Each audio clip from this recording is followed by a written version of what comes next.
Mateo capítulo 24, en esta ocasión vamos a ocuparnos solamente en los primeros 8 versículos. Mateo capítulo 24, versículo 1 hasta el 8.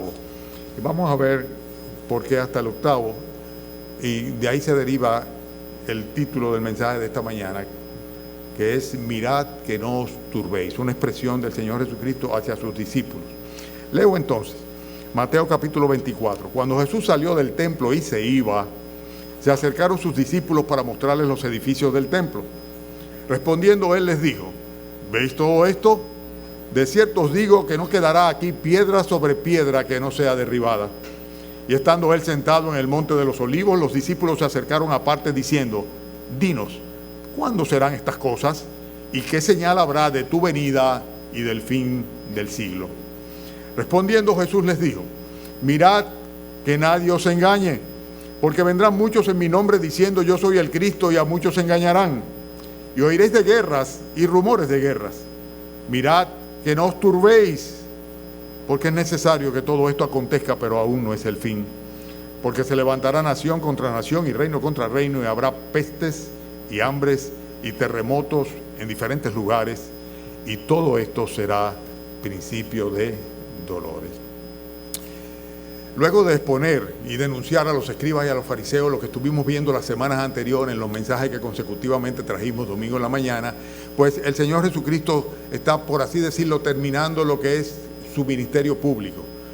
De ahora en adelante Él se va a dirigir a los discípulos y lo va a hacer mediante lo que se considera el quinto discurso o gran discurso del Señor Jesucristo.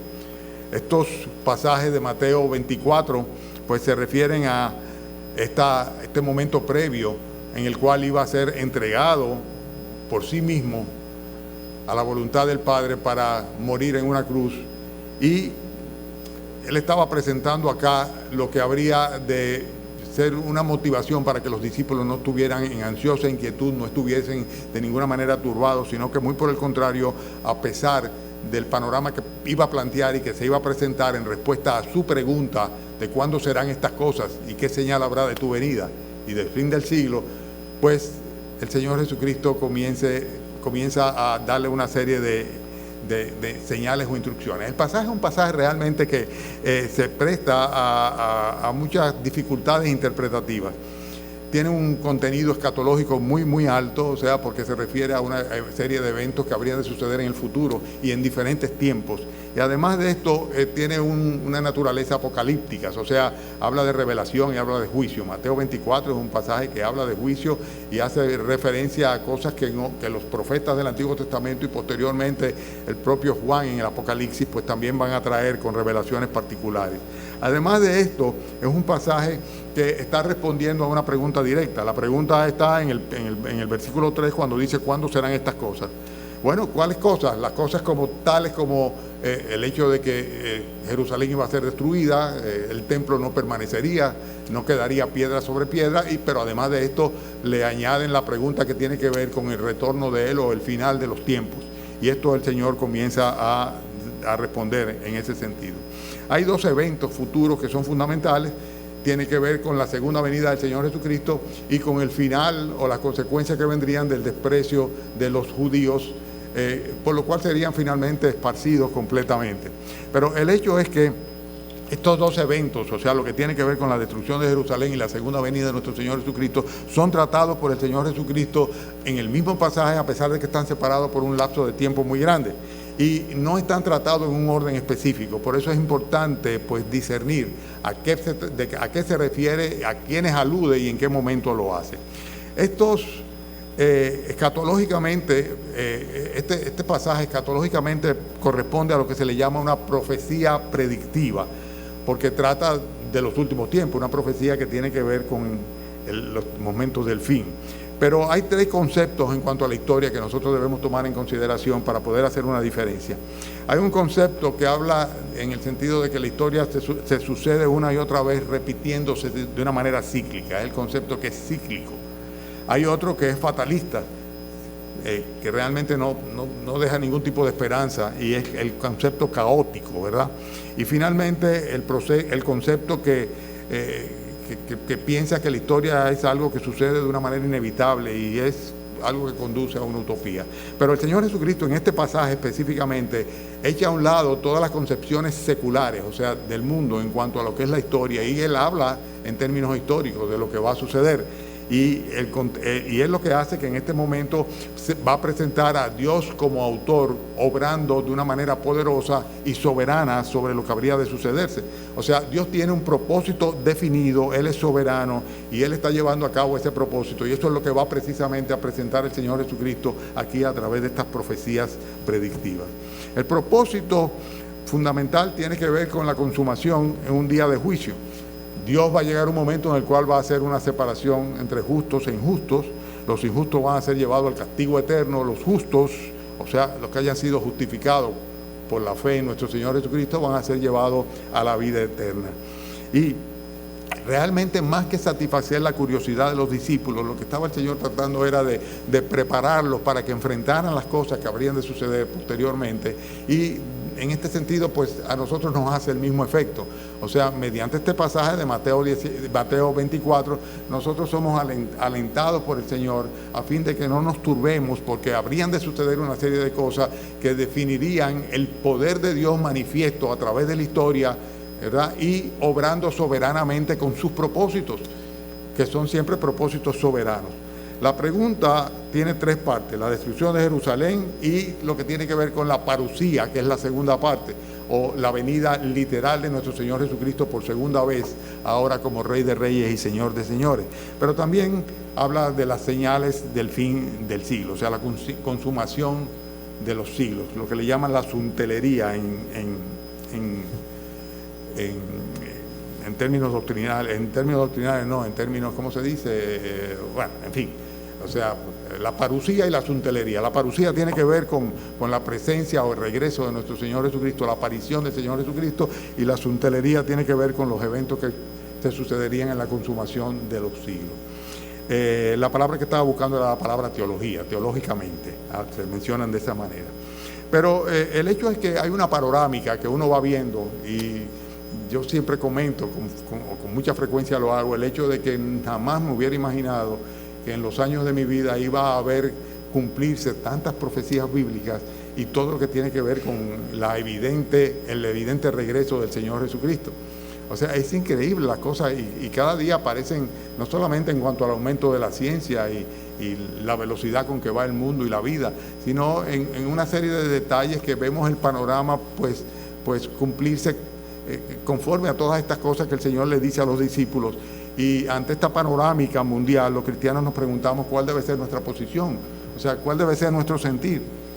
En cierto sentido, pues es lógico que nos cause algún tipo de turbación, pero ¿qué es lo que dice el Señor? Mirad que no os turbéis, mirad que no os turbéis. Y eso es lo que debemos hacer, o sea, cuidarnos de no entrar en turbación, porque tenemos la confianza absoluta y total de que el Señor está en control, que está llevando para cada detalle en el cumplimiento de su voluntad y guiando hasta el momento en el cual finalmente Él venga a recibir a los suyos. Hermanos, estos eventos son característicos de la era actual, que es lo que decía, lo hemos visto cumplirse. Por ejemplo, fíjense cómo dice en el versículo 5. El versículo 5 dice: mirad que nadie os engañe, porque vendrán muchos diciendo yo soy el Cristo, y a muchos se engañarán. Y dice vendrán en mi nombre, o sea, dirán que son mensajeros del Señor, enviados del Señor. Y nosotros estamos viendo ya el engaño religioso. El engaño religioso es terrible. O sea, no hubiéramos imaginado jamás que iba a aparecer algo como el Evangelio de la Prosperidad, y con tanta, yo diría, desvergüenza, algunos proclamarse como profetas y como apóstoles y ese tipo de cosas para medrar entre el pueblo de Dios, los creyentes, sacarle provecho para su propio beneficio. Pero está sucediendo y lo estamos viendo. O sea, el engaño religioso ha ido creciendo cada vez más. Antes el gran oponente o frente al cual teníamos que presentar argumentos bíblicos para mostrar la realidad de quiénes eran las iglesias oficiales, las religiones oficiales. Pero hoy día no. Hoy día, dentro del evangelicalismo o el movimiento evangélico, las iglesias evangélicas, hay tantos farsantes que dicen que hablan en el nombre del Señor. ¿verdad? Y que realmente, dice el Señor, tengan mucho cuidado para que no sean engañados. Mirad que nadie os engaña. Y habla entonces luego de guerras, dice el versículo 6 y 7, oiréis de guerras, rumores de guerras, mirad que no os turbéis. Y ahí es donde está la expresión que hemos tomado para el título del mensaje de hoy, mirad que no os turbéis. Dice, porque es necesario que todo esto acontezca, pero aún no es el fin.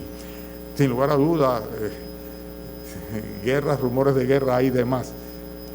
Y es una vez y otra vez. Ahora mismo, por ejemplo, sabemos el conflicto que hay entre Rusia y la OTAN, ¿verdad? Y la OTAN representa a Europa y cómo está otra vez. Bueno, en fin, no voy a entrar en detalles de cosas que ustedes leen en la prensa, pero hay siempre ahora se llama una nueva guerra fría, lo que hay con la misma China de por medio. Por otro lado está Corea del Norte, está Irak, Irán. Hay una tensión en el mundo y conflictos de menor escala en algunos lugares, pero de menor escala en función del globo terráqueo, o sea, pero para los que están ahí, como por ejemplo en Sudán, pues es un gran conflicto. Son guerras, y ya de hecho en el siglo pasado hubieron 2 guerras mundiales, y recuerdo que no hace mucho vi que hizo un comentario el presidente de Rusia diciendo que la tercera guerra mundial tendría que librarse a base de piedras y palos, ¿no? Porque con el potencial nuclear que hay de autodestrucción que tiene la humanidad, nosotros sabemos que la humanidad no va a terminarse o exterminarse por sí misma, sino que el Señor es que va a hacer juicio. Y de eso se trata precisamente este pasaje. Vamos a verlo dentro de un ratito. Pero entonces también vienen las epidemias, o sea, ya son 70 años, 71, voy a cumplir de edad y no había visto un caso como lo que está sucediendo ahora, ¿verdad? Una epidemia a nivel global, mundial, o sea, se habían quedado atrás todas estas epidemias, pero sin embargo el Señor lo dice de una manera muy clara, que iban a haber estos pestes, versículo 7, se levantará nación contra nación, reino contra reina, y habrá pestes y hambres y terremotos en diferentes lugares. O sea, versículo 7, ¿lo ven ahí? Entonces, estas epidemias como el COVID, el SARS, tengo una lista aquí, el SIDA, el ébola, los virus del niño, cólera, antrax, mutaciones de diferentes tipos, el mismo cáncer que se considera ya una epidemia por la manera como está azotando en todo el mundo, ¿verdad? O sea, son cosas que jamás nos imaginábamos que íbamos a ver, lo que estamos viviendo con el COVID y las mutaciones, y no hay forma como de que se vea una salida a estas situaciones. Bueno, es que son cosas en el cual el que tiene el control es el Señor.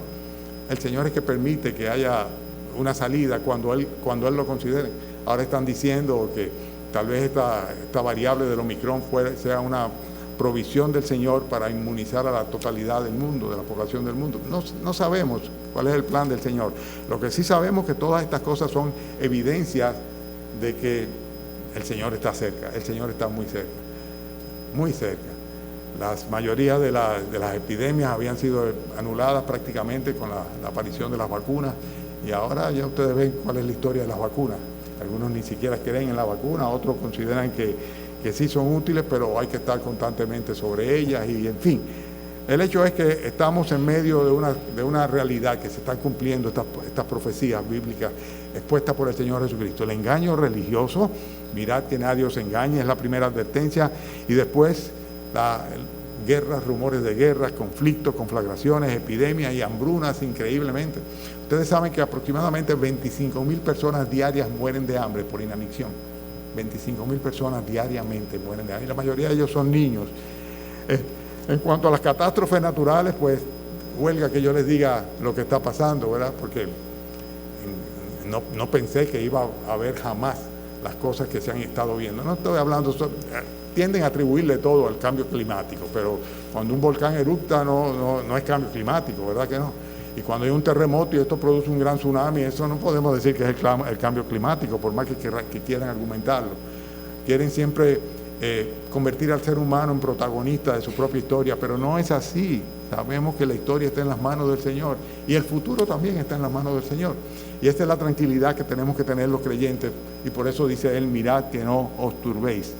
Estas tsunamis, terremotos, erupciones volcánicas, inundaciones, incendios forestales, granizadas, heladas, todas estas cosas, bueno, tienen un Dios soberano, aquel que tiene contado todos los cabellos de nuestras cabezas, el cual tiene control sobre todas las cosas que suceden. Los versículos que van desde el primero hasta el 8 muestran un periodo de la historia que comienza con la resurrección y que termina, sin lugar a duda, con el rapto de la iglesia.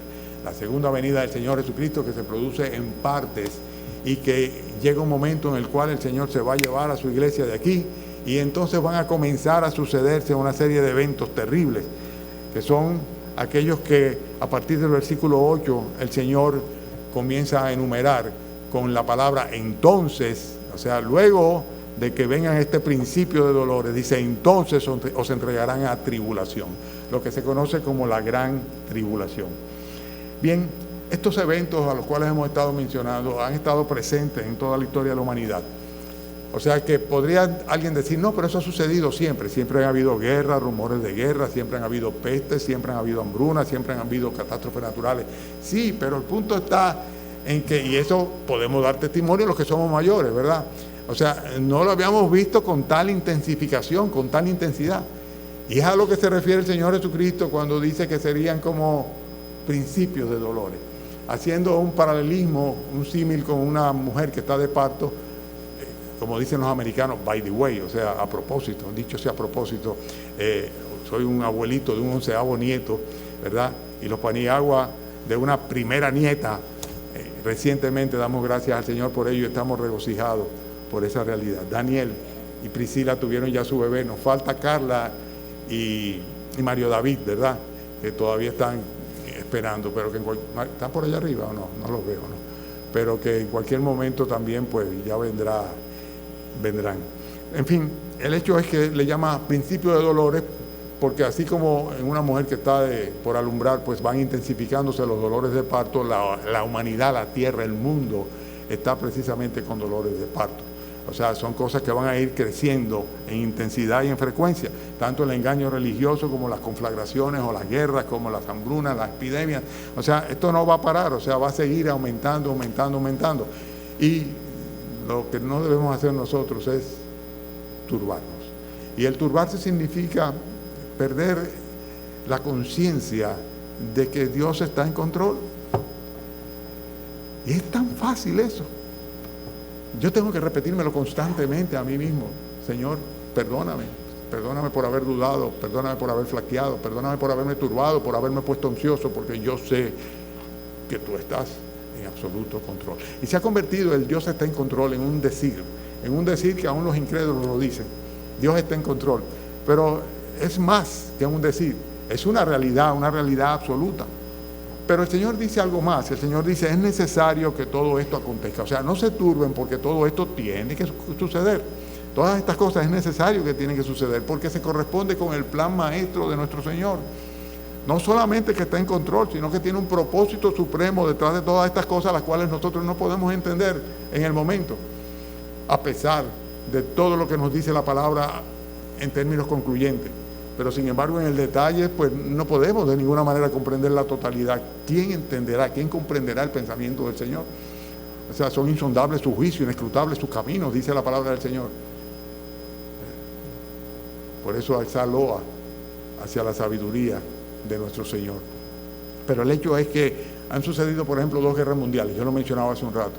Esas 2 guerras mundiales las utilizó el Señor para que la nación de Israel, o sea, los judíos dispersos por el mundo entero, mediante un movimiento que conocemos todos, el sionismo, pues comenzar a pensar en la necesidad de volver a reunirse en un solo sitio para presentar defensa como nación. Y la restauración de Israel viene como una derivación de las 2 guerras mundiales, sobre todo de la Segunda Guerra Mundial. Pero lo interesante del caso es que con el regreso de Israel a su tierra comienza a caminar de nuevo el reloj profético. Hay una 70ª semana del profeta Daniel que arranca precisamente porque en todos los casos Daniel está profetizando particularmente para la nación de Israel. Y comienza a cumplirse esa última semana, una última semana que arranca solamente si Israel está en su lugar, en su tierra. Pero en fin, el hecho es que Dios lo utiliza y el Estado hebreo pues se forma después de 2.500 años de dispersión. O sea, como decía el profeta, ¿quién habrá visto esto? Que una nación pues nazca en un solo día. Y así sucedió, como por un decreto, simplemente se formó una nación de nuevo. Y restauraron su idioma, restauraron su cultura, restauraron las escrituras, en fin. Y todo esto era imprescindible. ¿Por qué? Porque ¿a quién se está dirigiendo el Señor? El pasaje de Mateo 24, ¿va dirigida a la iglesia? Va dirigida a los judíos, precisamente a ellos. Por eso cuando dice en el versículo 9, entonces se entregarán a tribulación y os matarán, ¿a quién se está refiriendo? A los interlocutores que le han hecho la pregunta, ¿cuándo es que va a ser destruido el templo y cuándo sucederán estas cosas y en qué señal tendremos de tu venida? Y estaba hablando con sus discípulos, los cuales eran judíos también. El hecho es que el Señor obra de una manera portentosa, misericordiosa, pero siempre siguiendo un plan maestro, trazado por Él, que solamente Él conoce, y nosotros lo que nos deja ver es simplemente atisbos de Él, con el propósito de alentarnos a no desmayar, a no atemorizarnos y de ninguna manera turbarnos por lo que está pasando. Por el contrario, debemos glorificar al Señor y clamar aún más, sí Señor, ven Señor Jesús, ven pronto Señor. El hecho es que Dios mueve las cosas de una manera que uno no lo entiende. El apóstol Pablo desarrolla una idea muy interesante cuando habla de cómo el Señor pues permitió, literalmente lo voy a leer, dice, sujetó a todos en desobediencia, dice, para tener misericordia de todos. Y ahí es cuando él dice, oh profundidad de las riquezas y de la sabiduría y la ciencia de Dios, cuán insondables son sus juicios e inescrutables sus caminos. ¿Y a qué se refería? Al hecho de que los judíos habían sido desobedientes y eso había abierto la compuerta para que la gracia se manifestara y la revelación al resto del mundo, a los gentiles. Y entonces la desobediencia de uno vino a resultar en beneficio para el otro y finalmente Dios encierra todo bajo pecado, en otras palabras declara a todos los hombres pecadores y entonces envía a su Hijo Jesucristo para que a través de Jesucristo Él tenga misericordia de todos, tanto de judíos como de gentiles, o sea, de la humanidad completa. Es interesantísimo ese concepto y por eso dice, por gracia sois salvos. Todos somos salvos simplemente porque a través de Jesucristo, tanto judíos como gentiles, tenemos entrada a esa misma gracia. Dios tiene un plan soberano, un plan maestro. Evidentemente, sus propios discípulos no podían comprenderlo. Los gentiles luego tendrán problemas para comprenderlo y los judíos también. Pero Él estaba simplemente incluyendo a todos bajo la condición de pecadores con el propósito de tener misericordia de todos. Las cosas que deben suceder, como dice el Señor, que es necesario que todo esto acontezca, son una manifestación también de otra cosa, y es del juicio divino sobre el pecado. Porque tenemos que tener claro que detrás de la pandemia que tenemos ahora mismo y la cantidad de muertos que hay en el mundo, pues Dios puede estar haciendo una de dos cosas. Una, castigando, haciendo juicio, pero por otro lado puede también estar preservando. O sea, Dios tiene su plan. Yo recuerdo siempre que me llama la atención lo que hizo, como habla de Nabucodonosor. O sea, de Nabucodonosor, ¿verdad? Dice que es su siervo con el propósito de él hacer juicio y terminar castigando a la nación de Israel y de una manera particular a Judá. O sea, y le llama a su siervo, y le llama a su siervo. El profeta Jeremías lo entendió así, por eso el profeta Jeremías clamaba y decía que lloraba, dice, pensando en el sufrimiento que tendría la hija de su pueblo, o sea, refiriéndose a Jerusalén. En segunda de Pedro hay una ilustración muy buena. Si ustedes quieren acompañarme de ahora en adelante, voy a leer varios pasajes, se los voy a citar para que los busquen y puedan marcar en sus Biblias también. En segunda de Pedro tenemos una ilustración de esto que estoy diciendo yo, de cómo Dios, mediante las circunstancias que se suceden, a unos juzga y condena y a otros, por el contrario, lo que hace es que los salva, Y fíjense como dice segunda de Pedro capítulo 2, porque si Dios no perdonó a los ángeles que pecaron, sino que arrojándolos al infierno los entregó a prisiones de oscuridad para ser reservados al juicio, y si no perdonó al mundo antiguo, sino que guardó a Noé. Interesante, versículo 5. No perdonó al mundo antiguo, pero guardó a Noé, pregonero de justicia, con otras 7 personas, trayendo el diluvio sobre el mundo de los impíos. Y si condenó por destrucción las ciudades de Sodoma y Gomorra, reduciéndolas a ceniza y poniéndolas de ejemplo a los que habrían de vivir impíamente. ¿Y qué dice luego? Y libró al justo Lot. No perdonó al mundo antiguo, lo abnegó en agua, pero al mismo tiempo guardó a Noé. No perdonó a Sodoma y Gomorra, pero sin embargo libró al justo Lot. Dice, porque este justo que moraba entre ellos afligía cada día su alma justa, viendo y oyendo los hechos inicuos de ellos. ¿Y qué dice luego entonces el versículo 9 como conclusión del pasaje? Sabe el Señor librar de tentación a los piadosos y reservar a los injustos para ser castigados en el día del juicio. O sea que lo que estoy diciendo pura y simplemente que no debemos turbarnos de ninguna manera, porque dice el Señor que todo esto es necesario que acontezca, porque Él tiene que hacer juicio sobre una humanidad impía. Pero al mismo tiempo no debemos turbarnos, porque Él va a preservar como preservó a Noé y como preservó a Lot, a los justos. Entonces lo que tenemos que estar claro en a qué grupo pertenecemos: a los impíos o a aquellos que han sido redimidos, salvos y son guardados por el poder de Dios. Lucas capítulo 17 hace referencia al mismo texto. Lucas 17 versículo 26, cuando dice el propio Señor Jesucristo: como fue en los días de Noé, así también será en los días del Hijo del Hombre, haciendo referencia a su segunda venida. Dice, comían y bebían, se casaban, se daban en casamiento, o sea, en otras palabras, en pleno teteo, ¿verdad? En un pleno teteo, ¿verdad? Hace unos años, cuando decían que no querían casarse la gente y que el matrimonio iba en decaimiento, en decadencia, pues no nos hubiéramos imaginado jamás que las naciones de Occidente comenzarían a aprobar el matrimonio homosexual, casándose y dándose en casamiento, ¿verdad? Una versión que no cabía en nuestra mente, ¿verdad? Todo lo que pareciera lo contrario, la gente cada día se quiere casar menos, simplemente convivir.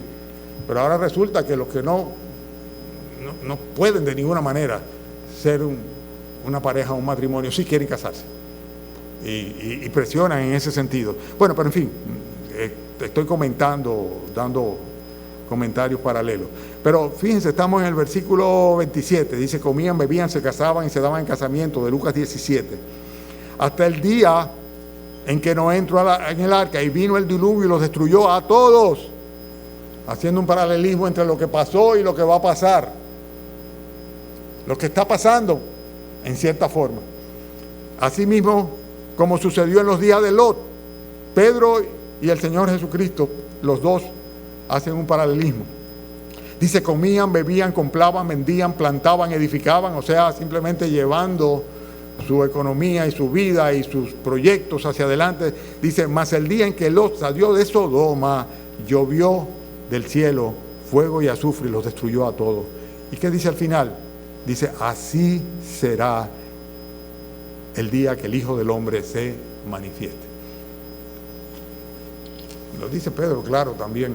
Dice, algunos tienen por tardanza el hecho de que el Señor no haya venido, pero no lo hagan, no piensen que el Señor no va a venir. O sea, así como el mundo fue destruido una vez por agua, esta vez va a ser destruido por fuego.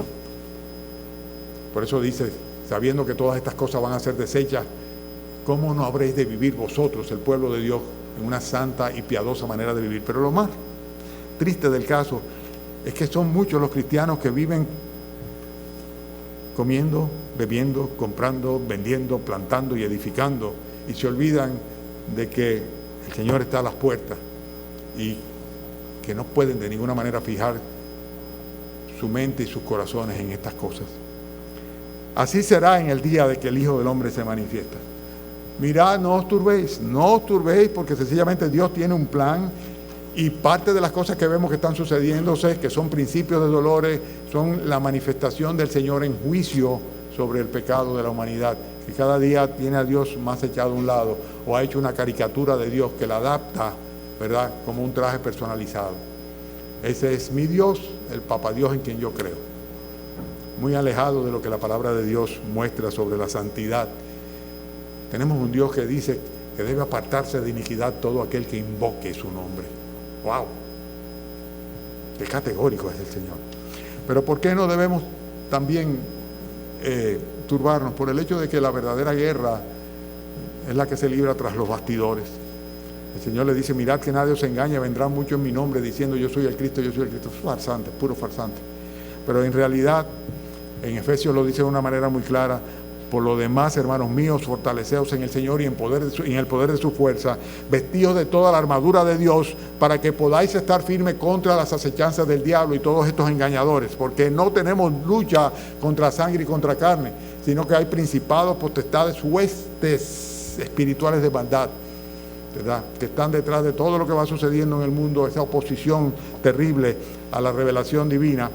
Y dice, por tanto, tomad toda la armadura de Dios para que podáis resistir en el día malo y habiendo acabado todo, estar firme. La lucha en la cual está la iglesia involucrada es una lucha sin cuartel y una lucha muy fuerte, ¿verdad?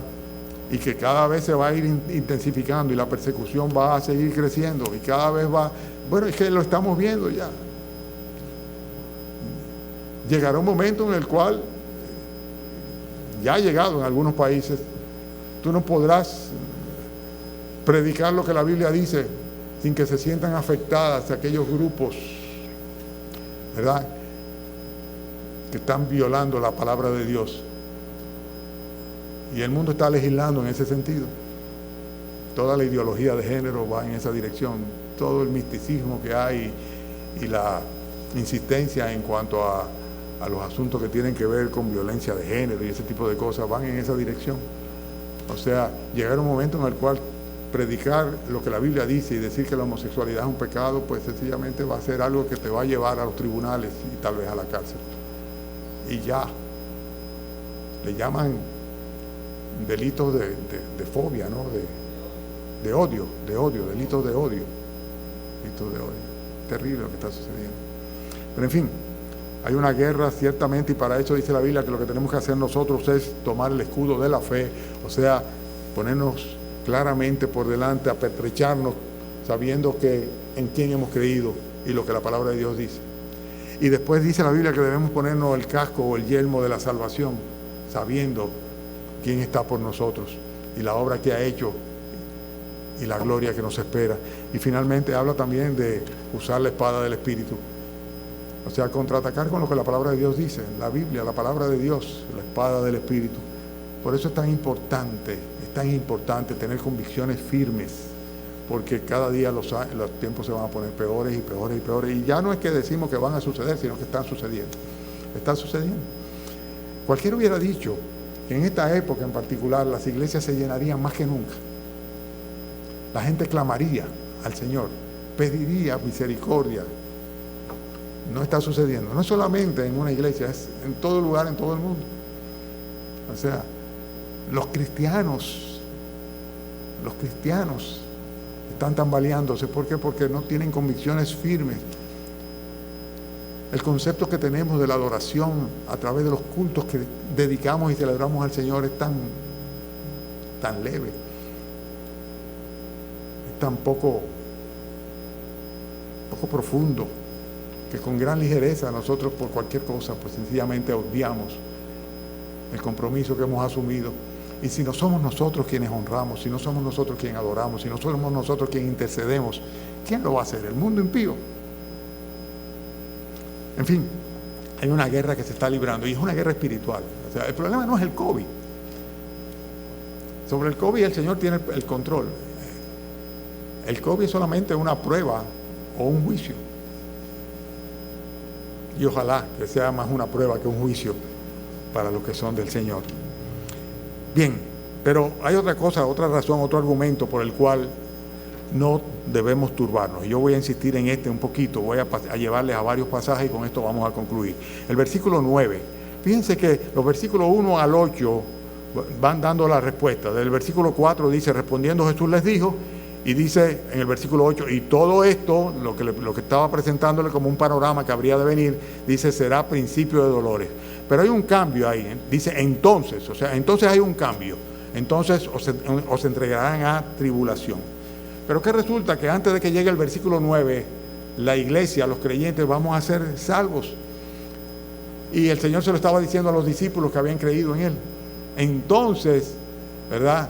Para los judíos habría de venir tribulación, para el mundo entero va a venir tribulación, van a ser perseguidos los judíos sin lugar a dudas. Y nosotros vemos claramente en el libro de Apocalipsis las cosas que van a sucederse una vez que el Señor diga, ven acá, a Juan. y de ahí en adelante no se comience a hablar, no se continúa hablando de las iglesias más. Pero fíjense qué interesante que para ese momento, para el versículo 9, ya no vamos a estar aquí, ninguno de nosotros va a estar aquí. Dice 1 Tesalonicenses 4, búsquenlo por favor, y por esto no debemos turbarnos, que nosotros no vamos a pasar por estos tiempos de gran tribulación. Esa tribulación que dice el versículo 9, en el cual habrá una persecución y la gente, los judíos van a ser aborrecidos más que nunca, y los cristianos pues también no van a estar aquí. Pero fíjense, versículo 4, 1 Tesalonicenses 4, versículo 13, ¿lo tienen? Dice: tampoco queremos, hermanos, que ignoréis acerca de los que duermen. Es interesante que no dice los que mueren, sino los que duermen, porque está hablando de los creyentes. Y dice: para que no os entristezcáis como los otros. Fíjense que en todo el pasaje hay una diferencia entre nosotros y los otros. ¿Lo tienen? Entre los otros que no tienen, ¿qué? Esperanza. Los que sí tenemos esperanza, dice: si creemos que Jesús murió y resucitó, o sea, los creyentes, así también traerá Dios con Jesús a los que durmieron con Él, o sea, los que hayan perecido antes de la venida del Señor Jesucristo. Por lo cual os decimos esto en palabra del Señor, que nosotros que vivimos, y era la esperanza bienaventurada que tenía el apóstol Pablo y que tenemos nosotros también, de que el Señor venga a buscarnos antes de que venga esta gran tribulación. Los que habremos quedado hasta la venida del Señor no precederemos a los que durmieron, o sea, no nos vamos a ir delante de aquellos que están sepultados. Porque el Señor mismo, con voz de mando, con voz de arcángel y con trompeta de Dios, descenderá del cielo, y los muertos en Cristo resucitarán primero. Y dice, versículo 17, y luego nosotros, los que vivimos, los que hayamos quedado, o sea, lo que al momento de la venida del Señor Jesucristo por su iglesia estemos aquí todavía, o sea, que no hayamos dormido, que no hayamos pasado por la experiencia de la muerte, dice, seremos, ¿qué dice? Arrebatados. Arrebatados. Hoy día, penosamente, hay inclusive divisiones, escisiones dentro del pueblo del Señor como consecuencia de que hay posiciones distintas, ¿verdad? Algunos dicen, no hay tal cosa como un rapto. O otros dicen, el rapto va a ser cuando el Señor Jesucristo venga a poner los pies sobre el monte de los olivos al final. Y ahí vienen los pretribulacionistas, premileniales y los postmileniales, etcétera, etcétera. Nosotros creemos de todo corazón que sencillamente el Señor va a venir a arrebatar a su iglesia. Que la palabra rapto no aparece, bueno, arrebato sí, y hay muchos lugares donde aparece. Y fue lo que le sucedió a Elías también, y lo que sucedió con Enoc también, que fueron arrebatados simplemente y no vieron la muerte. Y los que estemos vivos, me voy a incluir, cuando el Señor venga, lo que tiene que ser evidentemente muy pronto, ya por la edad. Él dijo, vengo en breve. Y la iglesia responde, sí, ven Señor Jesús. Pues vamos a ser arrebatados juntamente con ellos. ¿Dónde dice? En la tierra. Versículo 17. ¿Dónde dice? En las nubes. El Señor va a venir en las nubes, va a levantar a su iglesia. Vamos a recibir al Señor en el aire para estar a partir de entonces por siempre con el Señor. Vamos a 1 Tesalonicenses capítulo 5. ¿Lo tienen? Pero acerca de los tiempos y las ocasiones, estamos predicando, no os turbéis. Y en este punto estamos diciendo que antes de que suceda la gran tribulación, de que los principios de dolores terminen con un parto, con un dolor de alumbramiento, ¿verdad? Pues vamos a ser rescatados y puestos a salvo. 1 Tesalonicenses 5, versículo 1, dice, acerca de los tiempos y las ocasiones no tenéis necesidad, hermanos, de que yo os escriba, porque vosotros sabéis perfectamente que el día del Señor vendrá así como ladrón en la noche, o sea, cuando menos nos lo esperemos, cuando a un ladrón nadie lo está esperando, ¿verdad? Si llega de sorpresa. Consecuentemente no va a haber un anuncio previo, ni una tribulación previa a la venida del Señor, sino que va a venir de un momento a otro, que cuando digan paz y seguridad, entonces vendrá sobre ellos, y de nuevo fíjense, nosotros y ellos, destrucción repentina. Algunos piensan, no, que la iglesia sí va a pasar la gran tribulación. Bueno, vamos a ver lo que dice el texto. Entonces vendrá sobre ellos destrucción repentina como los dolores a la mujer encinta y no escaparán. Mas vosotros, la iglesia, hermanos, no estáis en tinieblas para que el día os sorprenda como un ladrón, porque todos vosotros sois hijos de luz e hijos del día. No somos de la noche ni de las tinieblas, por tanto no durmamos como los demás, sino velemos, y es lo que tiene que ser la iglesia, estar pendiente, velando por la venida de su Señor, anhelándole y velando, estando pendiente. Dice, seamos sobrios, pues los que duermen de noche duermen y los que se embriagan de noche se embriagan.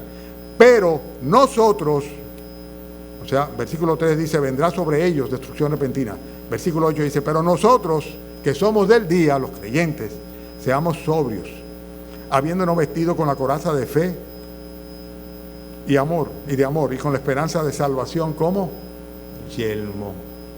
La esperanza de salvación como yelmo. Pero fundamentalmente el énfasis lo voy a hacer en el próximo versículo 9, porque dice, porque no nos ha puesto Dios para ira, sino para alcanzar salvación por medio de nuestro Señor Jesucristo, quien murió por todos nosotros, para que ya sea que velemos, o sea que estemos vivos, o que hayamos fallecido, o que durmamos, vivamos juntamente con Él. Si estamos vivos nos va a llevar, y si hemos muerto antes, pues también nos va a levantar en un momento, en un abrir y cerrar del ojo, a la final trompeta, porque se tocará la trompeta y los muertos en Cristo resucitarán primero, y luego nosotros los que quedemos, los que estemos, dice, seremos arrebatados juntamente con ellos para recibir al Señor en el aire, y así estaremos siempre por el Señor. Por eso no debemos turbarnos, porque vamos a ser rescatados antes de que venga la gran tribulación, antes de que llegue el versículo 9. Fíjense en 2 de Tesalonicenses también, capítulo 2. 2 de Tesalonicenses 2 dice, pero con respecto a la venida de nuestro Señor Jesucristo y nuestra reunión con Él, se dan cuenta que es el mismo tema, ¿verdad? Os rogamos, hermanos, que no os dejéis mover fácilmente de vuestro modo de pensar, ni os conturbéis, ni por espíritu, ni por palabra, ni por carta, como si fuera nuestra, en el sentido de que el día del Señor está cerca. Nadie os engañe en ninguna manera, porque no vendrá sin que antes venga la apostasía y se manifieste el hombre de pecado. El hombre de pecado hace referencia al anticristo, ¿verdad? El hijo de perdición, el cual, lo que va a hacer el anticristo, se opone y se levanta contra todo lo que se llama Dios o es objeto de culto, tanto que se siente en el templo de Dios como Dios, haciéndose pasar por Dios. ¿No os acordáis que cuando yo estaba todavía con vosotros os decía esto? ¿Y qué dice el próximo versículo? Versículo 6 dice, y ahora vosotros sabéis lo que lo detiene. Algo detiene la manifestación del anticristo. Por algún motivo todavía, puede ser que esté vivo, puede ser que esté en una posición de poder, pero todavía no se ha evidenciado como el líder mundial que él va a ser. Un líder el cual inclusive el propio Estado de Israel va a confiar en él. Pero en fin, dice, y ahora sabéis lo que lo detiene, a fin de que a su debido tiempo se manifieste, versículo 6, versículo 7, porque ya está en acción el misterio de la iniquidad. Así lo decía Juan, decía, hay muchos anticristos, han habido muchas personas que se han opuesto al Señor y han tenido el espíritu del anticristo, pero va a venir un personaje en particular, llamado también la bestia, el hombre de pecado, el hijo de perdición, tiene muchos epítetos, muchos calificativos, dice, el cual se va a convertir en un líder mundial. Vamos a ver todo eso posteriormente, y con halagos va a llegar, y el respaldo de 10 naciones europeas va a llegar a ser uno de los que se van a oponer o presentar guerra en contra de la nación de Israel, de los santos del Señor. Pero en fin, ¿por dónde me quedé? Por el versículo 6. Versículo 6, y ahora sabéis lo que vosotros sabéis lo que lo detiene, a fin de que a su debido tiempo se manifieste, porque ya está en acción el misterio de la iniquidad, solo que hay quien al presente lo detiene, hasta que éste a su vez se ha quitado de en medio. O sea que lo que detiene, o el que detiene la manifestación del hombre de pecado, del anticristo, ¿verdad?, va a ser quitado de en medio. Cuando la iglesia sea quitada de en medio, el Espíritu Santo no va a estar en la tierra. Entonces se manifestará aquel inicuo a quien el Señor matará con el espíritu de su boca y destruirá con el resplandor de su venida. Entonces el Señor va a hacer su obra. Vamos a ver muchos pasajes sobre esto en un futuro, estudiando aquí a Mateo. También vayan conmigo a 1 Corintios capítulo 15. La iglesia va a ser llevada El Espíritu Santo no va a estar en la tierra y en ese momento va a haber una gran rebelión, sin lugar a duda. Y va a haber una gran persecución contra el pueblo o la nación de Israel. Capítulo 15 de Primera de Corintios. Interesante lo que dice acá. Aquí os digo un misterio. Un misterio es algo que no estaba revelado en el Antiguo Testamento. Si hubiera estado revelado en el Antiguo Testamento, no fuera un misterio para el Nuevo Testamento. Y dice, no todos dormiremos, pero todos seremos transformados. En un momento, en un abrir y cerrar de ojos, a la final trompeta, porque se tocará la trompeta y los muertos en Cristo serán resucitados incorruptibles y nosotros seremos, ¿qué? Transformados. En un momento a otro, este cuerpo mortal va a ser revestido de inmortalidad, vamos a ser levantados en las nubes para estar con el Señor y permanecer con el Señor. Por eso no debemos turbarnos, porque el Señor tiene un plan que soberanamente está llevando a cabo. Y las cosas que están sucediendo son solamente parte de su plan y son parte de los dolores previos al parto, que significa el juicio de Dios sobre los impíos. Segunda de Corintios, vayan ahora, capítulo 5.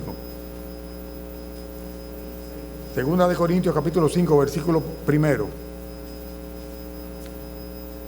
Hablando de esta transformación, dice el apóstol Pablo acá, porque sabemos, segunda de Corintios 5, que si nuestra morada terrestre, este tabernáculo, fíjense que el apóstol Pablo hace un símil o un paralelismo entre el tabernáculo o una tienda y el cuerpo de la persona, el cuerpo físico, ¿no? Si nuestra morada terrestre, el cuerpo físico en que trabajamos, en que vivimos, este tabernáculo se deshiciere, tenemos de Dios un edificio, una casa no hecha de manos, eterna en los cielos. El Señor prometió que iba a preparar morada para nosotros, ¿verdad? Pero dice, y aquí es donde pongo el énfasis, versículo 2 dice, por esto también gemimos deseando ser revestidos de aquella nuestra habitación celestial, o sea, el cuerpo glorificado que van a tener los creyentes. Segunda de Corintios capítulo 15, él lo va a desarrollar más ampliamente. Y dice, así pues así, o sea, gemimos deseando ser revestidos por aquella nuestra habitación celestial, pues así seremos hallados vestidos y no desnudos. Porque así mismo los que estamos en este tabernáculo gemimos con angustia porque no quisiéramos ser desnudados, sino revestidos. Interesante, ¿verdad? Para que lo mortal sea absorbido por la vida. Pablo presentó 3 posibilidades y para eso hizo un paralelismo utilizando el ejemplo de una tienda o la comparación con una tienda en cuanto al cuerpo de las personas. Y específicamente está hablando de los creyentes y a los creyentes. Cuando dice sabemos nosotros los creyentes que si esta morada terrestre se deshiciere, tenemos un tabernáculo, una casa no hecha de mano en los cielos. Pero es interesante que presenta 3 posibilidades. La primera, estar vivos. Estar vivos, ¿verdad? Y sencillamente estaremos residiendo en esta tienda, en este cuerpo mortal. La segunda posibilidad es estar muertos. Y si estamos muertos, él dice, estaríamos desnudos. El tabernáculo deshecho, ¿verdad? Pero la otra posibilidad la presenta diciendo, no quisiéramos ser desnudados, o sea, no queremos estar desnudos, no queremos morir, no queremos que nuestro cuerpo, nuestra tienda se deshaga, dice, sino que lo que quisiéramos es ser revestidos. Y es la tercera posibilidad, la transformación del cuerpo al regreso de nuestro Señor Jesucristo, que es lo que quisiéramos que nos suceda a cada uno de nosotros, no tener que pasar por los dolores de la muerte para llegar a la presencia del Señor. Hermanos, el Maranata no es otra cosa que el anuncio de que el Señor Jesucristo viene. Y Él no nos ha puesto para ira, sino para alcanzar salvación. Y no solamente en términos espirituales, sino librarnos de la ira venidera. La ira venidera que se va a manifestar a partir del versículo 9, cuando dice, entonces os entregarán a tribulación. Viene la gran tribulación. Los dolores estos se van a ir intensificando y va a llegar un momento en que el Señor se va a llevar a su iglesia. Nos vamos, por eso no tenemos por qué turbarnos, porque el tiempo, cuando vengan los grandes juicios que se ven en Apocalipsis, comienza a derramarse la ira del Señor, las copas de la ira del Señor, pues los verdaderos cristianos no vamos a estar aquí porque vamos a haber sido revestidos de un cuerpo transformado, inmortal, en el momento del arrebatamiento de la iglesia. La pregunta del lugar es, ¿tú eres uno de estos que ansía de verdad ser revestido por el Señor, arrebatado y librado de la ira del Cordero? Ese es mi caso. Yo lo que quisiera es que el Señor viniera ayer, por no decir hoy, ayer, y ya sencillamente estar en la presencia del Señor, y punto, que venga a buscarnos, porque Él va a hacer juicio, sin lugar a dudas. Pero la iglesia no tiene por qué turbarse. Él está en control, Él sabe lo que está haciendo, y cuando vienen estas cosas es el tiempo de redención. Dice, nuestra redención cada día está más cerca. Así que si tú eres de los que espera con ansia ser revestido por el Señor, el arrebatamiento de la iglesia, y está viviendo apartado en santidad para Él,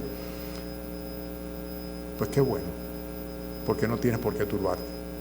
Pero si no es el caso, mejor es que estés bien turbado, bien turbada, porque el Señor no va a pasar por alto el pecado de la humanidad,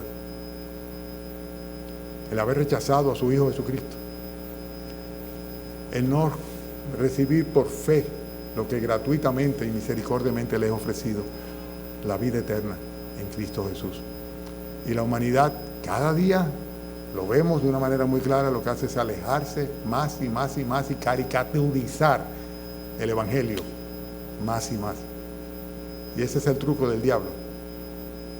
Eso es lo que Satanás está haciendo del Evangelio y del cristianismo una caricatura. Y la pena es que hay algunos que se dicen cristianos que le hacen el juego, porque no viven apartados, no viven santamente y no están en la expectativa de que su Señor venga a buscarles. Es tiempo de reflexión, pero no tiempo de temor ni de turbarse. Y es tiempo de consagración. Y eso es lo que tenemos que hacer. ¿De acuerdo? Así que el COVID va con COVID o sin COVID, con esto, con el otro, con volcanes, terremotos, tsunamis, con hambrunas, con todas estas cosas. Sabemos que tenemos un Dios soberano y que es lo que está simplemente llevando a cabo su plan, su propósito. Y que cuando finalmente Él envíe sus juicios, antes de eso Él va a venir a rescatarnos, porque no nos ha puesto para ira, ni para ira de condenación eterna, ni tampoco para pasar por la tribulación que viene sobre este mundo a partir del versículo 9. Oremos. Padre, gracias, Señor, por este aliento, Señor, esta esperanza bienaventurada que tenemos de regreso, el retorno de tu Hijo Jesucristo que viene por nosotros, Señor. Padre, finalmente sabemos, Señor, que todo concluirá y que vendremos con el Señor Jesucristo cuando Él establezca su reino, a reinar juntamente con Él. Pero ahora, Padre, que Satanás se siente príncipe y rey sobre el mundo, Señor, damos gracias porque tú nos has incluido desde ya en tu reino, Señor, y tú nos preservas y nos guardas, Señor, del pecado, de la maldad y de la ira venidera, Señor.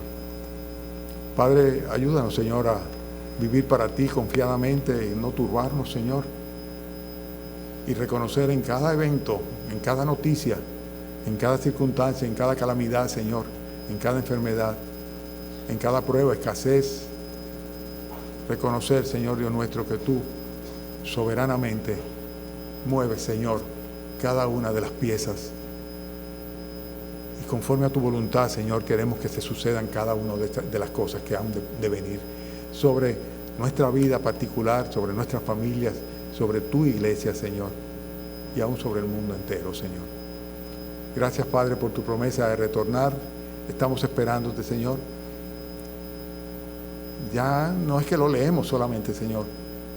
Ya nos consta, Señor, de cómo se han ido cumpliendo y se están cumpliendo ahora mismo las profecías que tú anunciaste en cuanto a tu segunda venida y el tiempo antes de ella. Padre, bendice tu iglesia, los hermanos que no están acá y que están quebrantados, una vez más intercedemos por ellos. Permite, Padre, que sea tiempo, no, Señor, de desánimo ni de temores, sino de avivamiento, Padre, de unidad, Señor, de preocuparnos el uno por el otro, Señor. Y gracias por esta tu iglesia local en la cual durante tantos años hemos podido con plena libertad, Señor, pues adorarte y honrarte, Señor. Bendice el culto de esta tarde. Anima a algunos que nunca vienen de tarde, Señor, a que vengan y que compartan, Señor, y que aprendan, Señor, y sobre todo, Padre, que te adoren, que es el propósito de cada culto, rendirte culto de adoración a ti, Señor, a través de las alabanzas, a través de las oraciones, a través de la enseñanza de tu palabra, a través aún de las ofrendas, Señor. Lo que queremos es honrarte. Gracias por cada familia, Señor. Guárdanos, Señor, guarda a nuestros hijos, nuestros nietos, Señor. Te pedimos en el nombre del Señor Jesucristo que nos despidas ahora con tu bendición. Amén.